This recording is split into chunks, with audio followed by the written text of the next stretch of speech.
حضرت عبداللہ ابن عمر ایک اونٹنی پہ بیٹھے تھے، اونٹنی بڑی پیاری لگی، بڑی خوبصورت تھی، بڑی بہترین تھی، بڑی صاف ستھری تھی۔ تو 2-3 دفعہ اپنے غلام سے کہا، یار بڑی پیاری ہے، بڑی خوبصورت ہے، دیکھو اس کا چلنے کا انداز کتنا نرالا ہے۔ آج کل بھی ڈرائیور گاڑی چلاتے ہیں تو کہتے ہیں بڑی ہلکی پھلکی ہے جی، بریکیں بھی بڑی ٹھیک ہیں جی اس کی، فلاں معاملہ بھی اس کا بڑا صحیح ہے۔ وہ اتنی پسند آئی اونٹنی تو اونٹنی سے اترتے ہی فوراً کہنے لگے، اس کو نشان لگا کے قربانی کے جانوروں میں چھوڑ دو، یہ زیادہ پیاری ہے، اسے رب کے رستے میں خیرات کریں گے۔ کیوں؟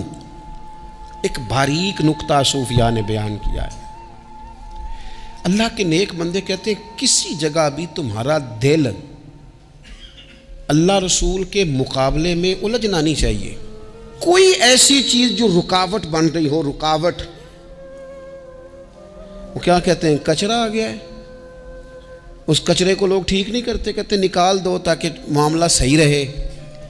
ایک چھوٹا سا باریک سا ہلکا سا دھاگے کی طرح کا ایک ٹکڑا اگر کسی وقت گوشت کا آپ کے دانت میں الجھ جائے نا، وہ سارا ذائقہ تباہ کر دیتا ہے۔ لوگ مختلف چیزیں لے کے خلال کرتے ہیں دانتوں کا تاکہ وہ نکل جائے، کیونکہ ذرا سی بھی چیز اگر کسی جگہ رکاوٹ بن جائے نا، آپ بڑا بہترین کھانا کھا رہے تھے، زبردست غذا آپ کھا رہے تھے، ایک صرف اس میں نا ہلکا سا دانہ ایسا ہے جو سخت تھا، کچرا آ گیا، روڑا آ گیا، تو وہ سارے کھانے کا ذائقہ تباہ کر دیتا ہے۔ بعض لوگ ایسے ہوتے ہیں کہ ایک بال نکل آئے نا کبھی کھانے میں سے تو کھانا چھوڑ دیتے ہیں، کہتے ہیں یار یہ سارا ذائقہ خراب ہو گیا۔ ہمارے ساتھ یہ ہوا ہے، یہ تو ہے نا دنیاوی معاملات، اسی طرح کا مسئلہ روحانی زندگی میں ہوتا ہے۔ کئی دفعہ نا ہم ماننے کو تیار نہیں ہوتے، لیکن ہمارے اوپر دولت کی محبت پوری طرح سوار ہوتی ہے، وہ سجدے میں ذوق آنے نہیں دیتی۔ شہرت کی محبت پوری طرح سوار ہوتی ہے، وہ درود و سلام کا، ذکر کا، عبادت کا ذائقہ لگنے نہیں دیتی۔ وہ جو کہا تھا نا والذین آمنوا اشد حبا للہ، ایمان والے سب سے بڑھ کر اللہ سے پیار کرتے ہیں، سب سے بڑھ کر رسول اللہ صلی اللہ علیہ وسلم سے محبت کرتے ہیں۔ کیوں کہا گیا تھا؟ اس لیے کہ ان محبتوں کے مقابلے میں ذرا بھی کوئی اور محبت آتی ہے، روحانی ذائقہ خراب کر دیتی ہے، ہمارا دل نہیں لگتا، ہم بور ہوتے ہیں، ہم پریشان ہوتے ہیں۔ مسئلہ یہ ہے کہ جس دل میں صرف رب رسول کو ہونا چاہیے تھا، وہاں شہرت آ گئی ہے، شہرت کی محبت آ گئی ہے، دکھاوا آ گیا ہے، مال آ گیا ہے، کئی قسم کے ہم نے بت معاذ اللہ اکٹھے کر لیے، اور پھر وہ ساری کیف مستی آئے۔ یہ کیسے ہو سکتا ہے؟ حضرت عبداللہ ابن عمر رضی اللہ تعالیٰ عنہ کے پاس ایک گدھا تھا، ہم پنجابی میں تو کہا کرتے تھے کہ بڑا ساؤ جانور ہے، بڑا دھیما ہے، بڑا اچھا ہے، سواری بھی کرتے تھے اس پہ، اس پر بوجھ بھی رکھتے تھے، اور بھی کئی کام، جانوروں کا چارہ بھی اس پہ رکھ کے لایا جاتا تھا۔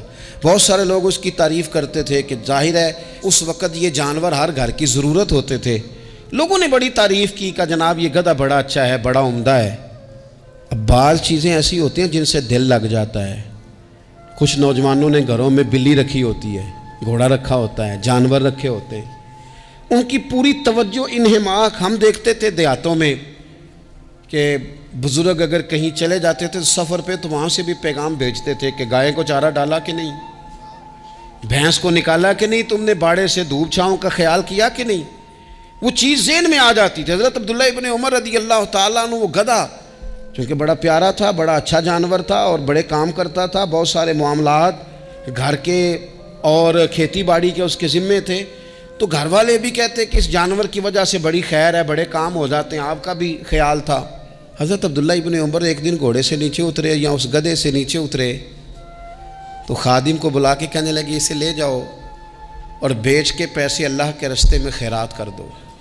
اب وہ خادم کا بھی اس سے دل لگ گیا تھا، جانور گھر میں ہوتا ہے، دلچسپی ہو جاتی، کہنے لگا حضور وہ سارا محلہ تو اس کی تعریف کرتا ہے، سارے خاندان والے تو اس جانور سے دلچسپی رکھتے ہیں اور آپ بیچ رہے ہیں۔ آپ فرمانے لگے جس طرح سب کا دل اس کی طرف ہے نا کہ اچھا جانور ہے، میرا بھی ہو گیا ہے، لیکن میں اپنے دل کو سوائے رب رسول کے کسی اور طرف ہوتا دیکھ نہیں سکتا۔ اعظم بلا سے اپنی وہ ہستی ہی کیوں نہ ہو، اعظم بلا سے اپنی وہ ہستی ہی کیوں نہ ہو، جو چیز اس کی راہ میں حائل ہو پھونک دو، جلا دو ایسی ساری چیزیں جو ان کے راستے میں آتی ہیں۔